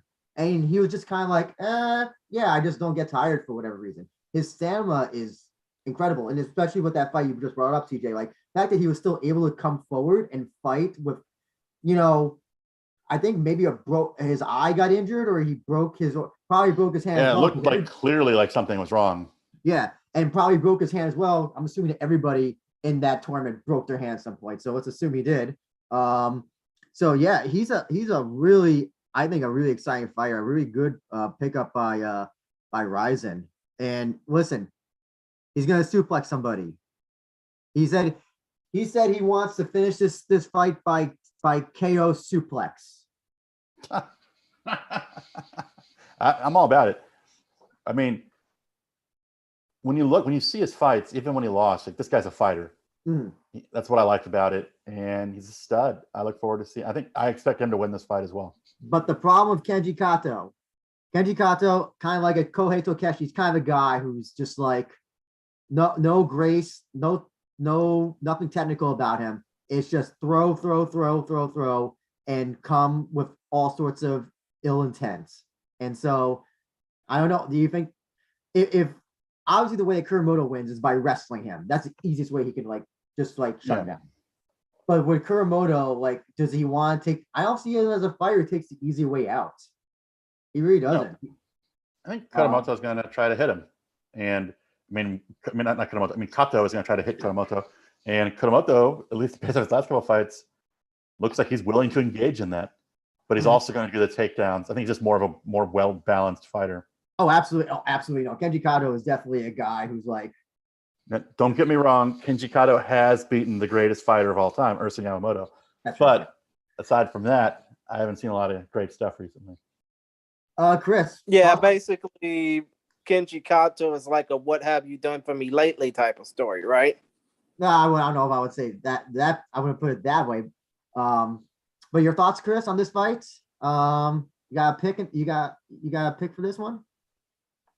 I got Kato, but I just don't see Kato and Kuromoto lasting too long. I don't see this going the distance. I see it basically ending in some type of way via knockout. So what do you think the likelihood that we could see a KO. I think would it be the first KO knockout in RIZIN history if Kuramoto does it? I think that might be. A slam knockout? I think it might be like, yeah, would it be the first? Yeah, like, yeah, slam knockout. Well, here's the one thing. Listen, if he goes for a slam, hopefully it doesn't turn into Jared Brooks type of where it backfires on him. And then he yeah, like what? Brooks versus Shorty Torres? Yes. Didn't Gray Maynard also famously knock himself out? Yes, yes. And so did Matt Hughes against Newton. But he still won that fight. He still won because the referee didn't know that he was knocked out. Because you saw that I remember now. He was out from the choke. He wasn't out from the actual slam. Yes, yes. So, but it was Newton who got slammed, and Newton bonked his head and Yeah. Underrated fighter, Newton. Oh yeah. Bring him back. Bring him to RIZIN when you can. I think this is gonna be a great fight. I really think this is an interesting fight. You got really one of the things that's great about Japanese MMA is, and it's still a thing there, is you have fighters who are like great at one thing and are not like don't care about the other or don't train the other. Well, it seems to embrace like some of the more fun aspects of the early UFC. Yeah. Where it's like these aren't necessarily mixed martial artists. It's like this is a wrestler that's doing this. This is a boxer that's doing this. I mean, the only fight I could think of like non-Japanese fight that's gonna be like this will be the Melvin Manhoof Yoel Romero fights, which is yes, that's gonna be absolutely nuts. Oh yeah, but I think this is I think those guys 100% natural. 100%, 101%. How about that? Yeah. Natural. I think Kuramoto is gonna win this. I think he's just gonna. Yeah. I think he will knock out. I think he will knock out Kato. That's what he didn't knock out Yamaniha, but he was hitting Yamaniha hard. Oh yeah. So I mean, he's got knockout power. It looks like. But the only question is, does Kuramoto, based on that fight and the fact that he's returning after a long way off due to injuries, probably sustained for that fight, does he fight the same way? Because a lot of fighters don't fight the same way a lot of times. If I was Kuramoto, what I would do is I would almost try to stick to the wrestling because just to get the win. Yeah. You get back on the right path. That I think I would do that as well. Well, here's the thing. I think that Kuramoto can even take him down and just work ground and pound. I'm going to assume that Kato is not the best when it comes to a ground game. So he could probably easily get on top of him and do like something and do a ground pound that way. Yeah, I agree. Oh, absolutely. Yeah, I definitely. I mean, I'm looking at Kato. He's never won by submission or anything. So and neither has Kuramoto. So you know what that means. This means this fight has to be won by somebody. Soccer kicks. I was gonna say north-south choke. Gotta take some inches off the arms.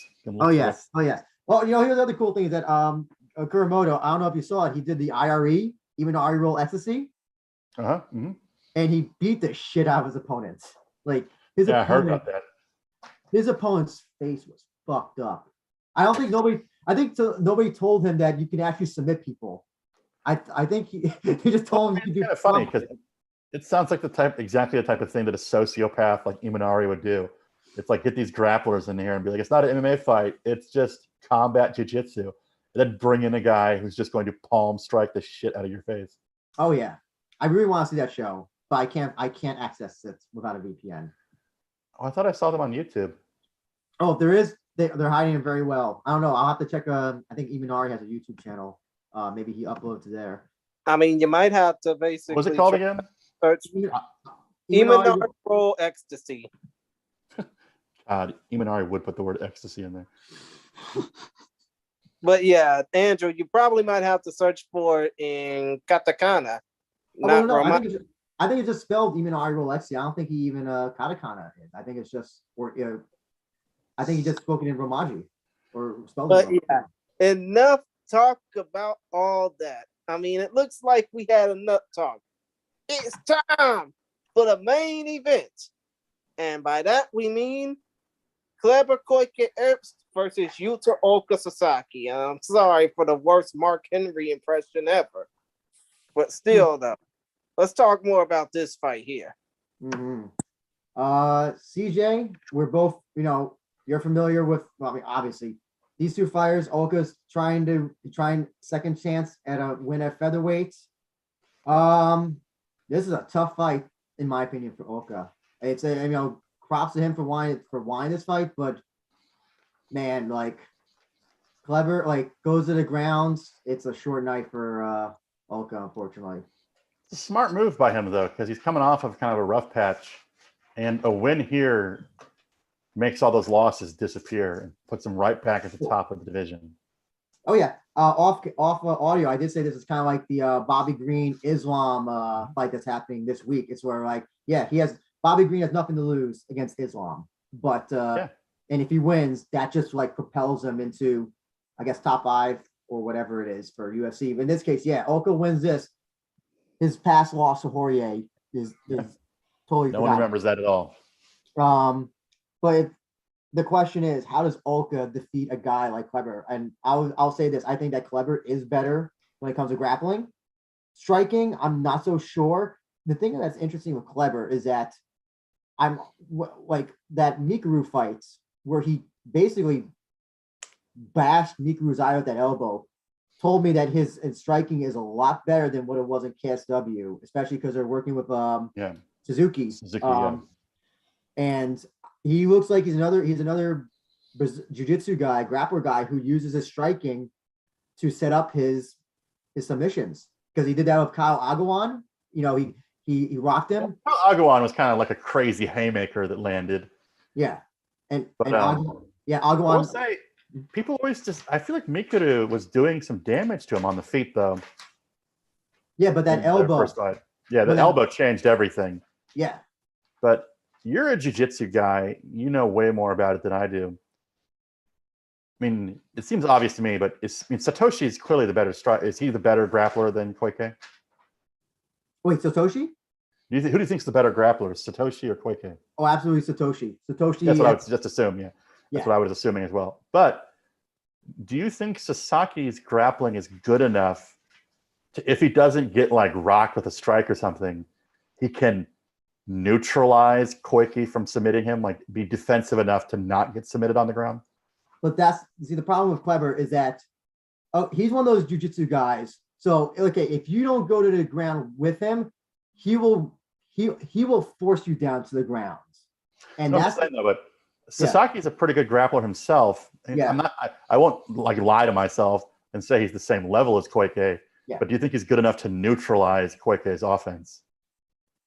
Grappling offense, you mean? Yes. Mm-hmm.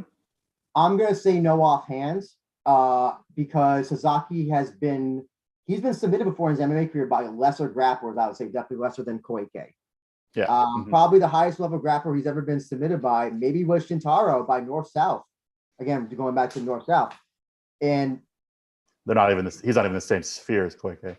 Exactly, and I think Sasaki got submitted by also Jussier Formija, back in UFC. Yeah. Formija. And submitted by him, Pantoja. Oh, I didn't know Pantoja. Okay. Yeah. So and Formija. So yeah, I mean, he's been submitted a couple times. Clever, yeah. If he can, the best thing that for this fight, if he that he trained for is defensive grappling, and basically getting out of positions that are dangerous. And I think Mikuru had the right idea when he were fighting. He would try to get Kleber in the corner, so he couldn't really get a lot of offense. I mean, this is a cage though. The cage is a little bit different. It's that actually the cage might favor Kleber even more, I think. Yeah, the cage I feel like always favors the grappler, whereas the ring favors the striker a little more. So I think Kleber will try to take down Oka. I think if Oka can at least like if he can't get Poirier by what Poirier was doing to him, I think that's the best thing he could do. I think also, defensive grappling, getting, just not, don't get your back taken or don't, go into Kleber's guard. Those are the best things he can possibly do. Keep him against the cage, keep him against the cage. As I know it's going to sound like a shitty way to win a fight, but if he, it's basically, you might have to hug your way to defeating Kleber. I don't know if I would even say Sasaki's striking. Well, he's only ever 2 TKOs his entire career. So, I mean, Sasaki wins this fight by making it. Is it terrible to say he has to kind of win like a boring, grinding stand-up affair? Yeah, I think so. Or I would even say go for the leg kicks. But listen, if Clever grabs on those legs, Yeah, the leg kicks open you up to get taken down. That's the thing. Yeah. Yeah. Chris, thoughts on this fight? On this, how do you think this fight goes? Do you have a pick in this fight? I mean, to be honest, it's hard to pick between these two because if you think about it, Oka Sasaki, everybody knows him from the UFC. Everybody knows him from the fact that he is this very tough, durable fighter. But considering the fact that some people, I think it was Kyle Sakura that basically said that, no, wait, actually it was Mikaru. One of the damn Asakura brothers said that Kleber Koike Earths was the weak link of Banzai Jiu-Jitsu. I guess they don't realize this dude is a Brazilian Jiu-Jitsu practitioner with a passion for ass kicking. Otherwise, he wouldn't have been a star in Poland, and he's now trying to be a star in Japan. So, For the record, I do think that Kleber Koike Earths is going to outwill, outmuscle, and out-hustle Yuta Oka Sasaki. But to be quite honest, I will not be surprised if Koike loses this fight to Sasaki via decision, but wins this fight inside the distance if he manages to get it to the ground. So, again, my choice is kind of like down the middle, neutral. Mm-hmm. I mean, on paper, I would pick, I pick Kleber just because of his incredible grappling background. It's on an incredible, insane level how good he is. I'm really curious to see the striking aspect of this when this fight starts. I'm curious to see if who's winning on the feet. The only way here's one way this fight can actually go in Oka's favor. Remember Cub Swanson and Crone Gracie, where Crone Gracie decided I'm going to try to box with Cub Swanson for 5 rounds. Yeah. And got fucked up. If Kleber tries to do that in this fight, then he loses, I think. I think he loses. But it's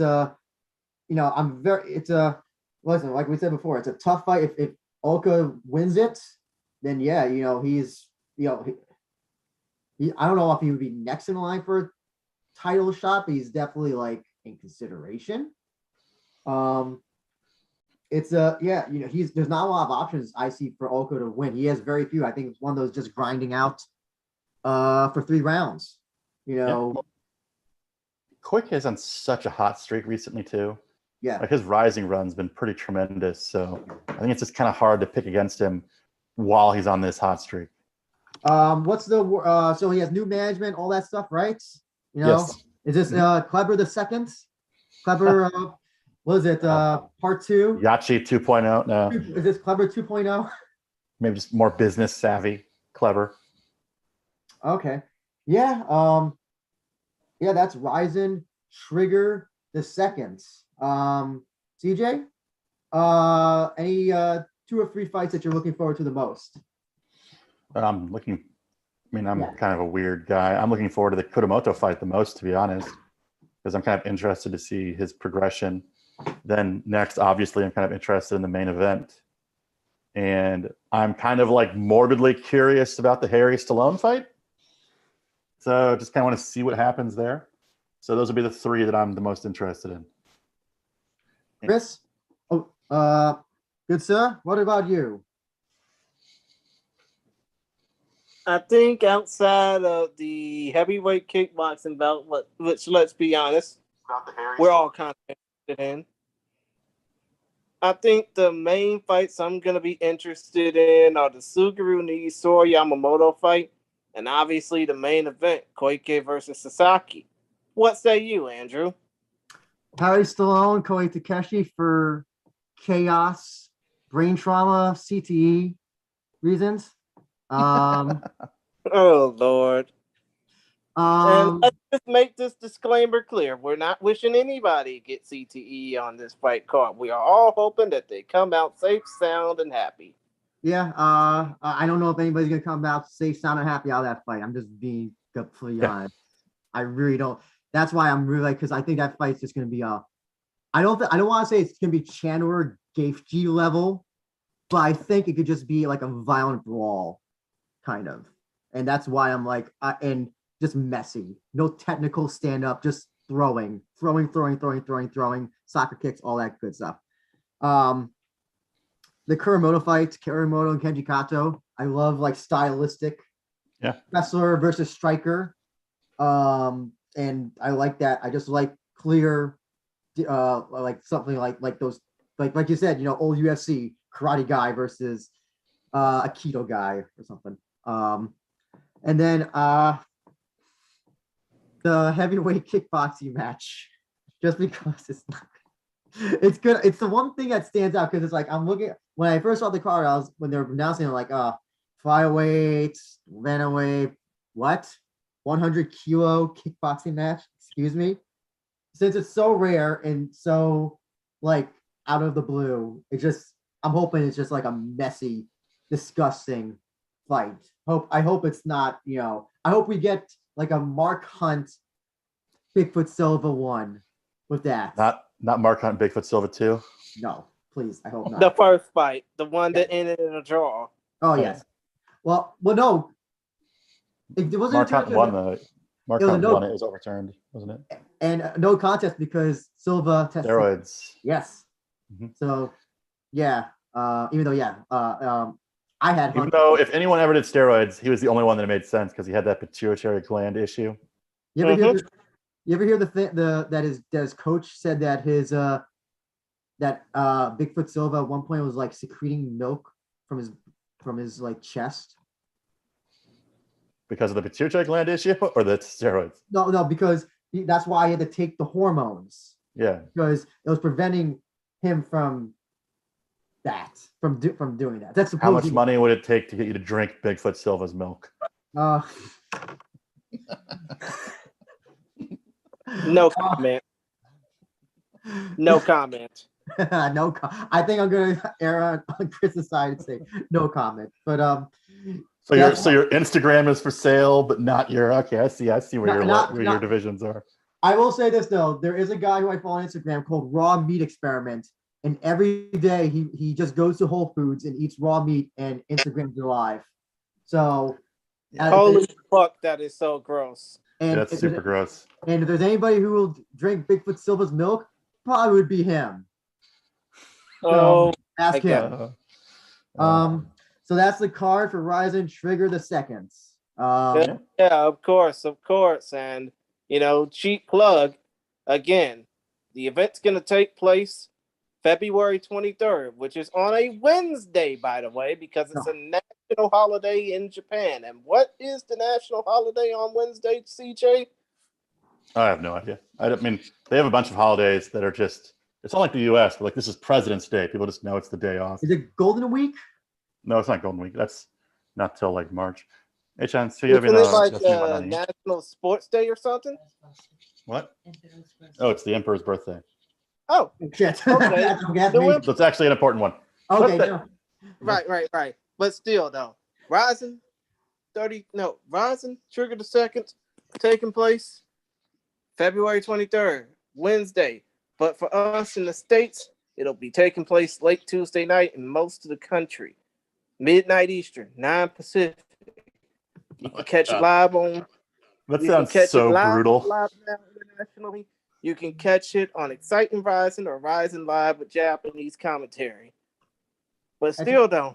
Chris, I'm curious to know, you're going to be watching this live? I don't think I could watch this live because it's on a Tuesday night for me. Tuesday midnight. I will. I'm a night owl, remember? Oh, my God. I'm going to have to watch it on demand. And actually probably, because with the Juntaro Ishiku show, which was an absolutely crazy card, probably since I won't be doing this live, it's gonna probably be like a crazy card as well. Mm-hmm. But yeah, Chris. Oh, where'd you go, Chris? Are you with us? Oh no, Chris. Ah, there you are. Hello. You want to do our last minute plugs before we head out? Yes, I do. Twist his arm, will you?